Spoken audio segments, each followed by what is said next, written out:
et à tous,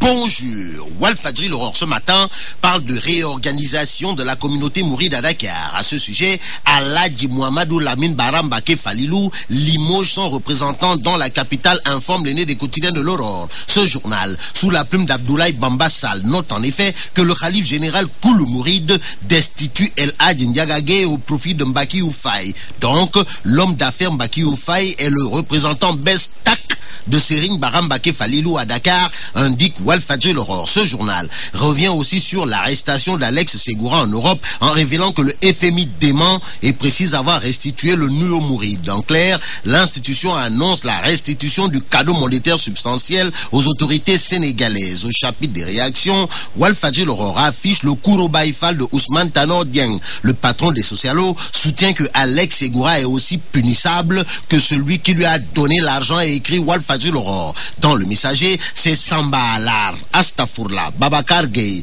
qui remet le patron des socialos à sa place. En tout cas, sur l'affaire Alex Segura, le messager préfère se pencher sur les fausses pistes de la presse sénégalaise. Bon, fausses pistes de la presse sénégalaise ou pas, en tout cas, Walf Grand Place retient tout simplement et tout bonnement que le FMI a retourné le paquet de Khalis au Sénégal. Et pendant ce temps, Ousmane Tanor Dieng réclame des sanctions, nous livre le deuxième né des quotidiens de L'Aurore. Réumi Quotidien pour sa part titre affaire Alex Segura, le communiqué flou du SMI.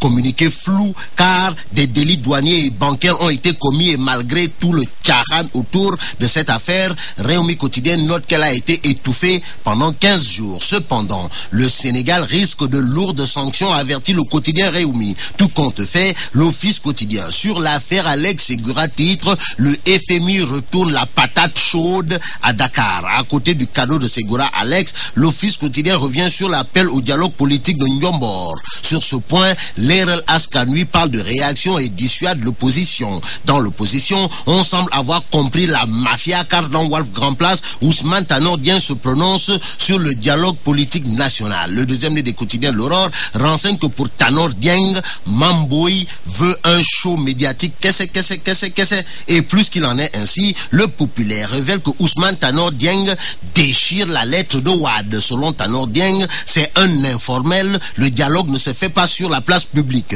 Et pendant que Tanor et ses copains font prix au dialogue version Ndiombor, le populaire informe que les Wadayon collectent déjà des voix pour la présidentielle de 2012. Dans Pop, c'est Moustapha Astafourla Pape Diop qui lance la pré-campagne du PDS pour la présidentielle. Selon Pape Diop, les Wadayon ont perdu une bataille mais vont gagner la grande guerre de 2012. Bon, 24 heures chrono nous livre aussi les Ngapatingololi de Moustapha Astafourla de Pape Diop, Ndare parmi les Ndare des locales. Aussi, sur la candidature unique de l'opposition, 24 heures chrono révèle que Moustapha Akassaparagnas est partant. El Bachir Thiam, mon confrère de 24 heures chrono, écrit que Tafa le progressiste a depuis Libreville déclaré: je suis partant pour une candidature unique, mais je ne pense à personne d'autre que moi. Lui, c'est Cher Tidiane Gadio qui, selon Coach, a été limogé. À propos du limogeage de Gadio, Coach affiche la vraie histoire. Sur ce, Coach nous dit que c'est une histoire d'adversaire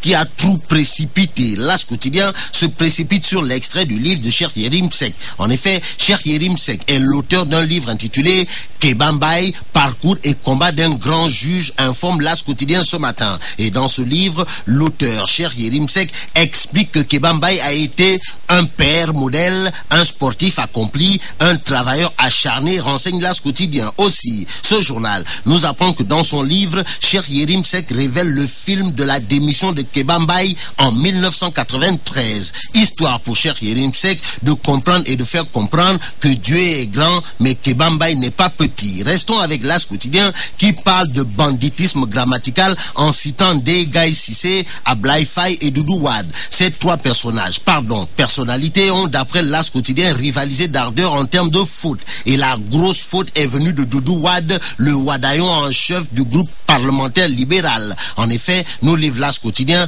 lors du Khawari des députés Wadayon, Doudou Wade, dans son speech, aurait déclaré publiquement: les hommes du parti sont les frères de lance des femmes libérales. Les frères de lance des femmes libérales sont les hommes du parti selon Doudou Wade. Daoulouri. Bonne lecture. Bonne lecture.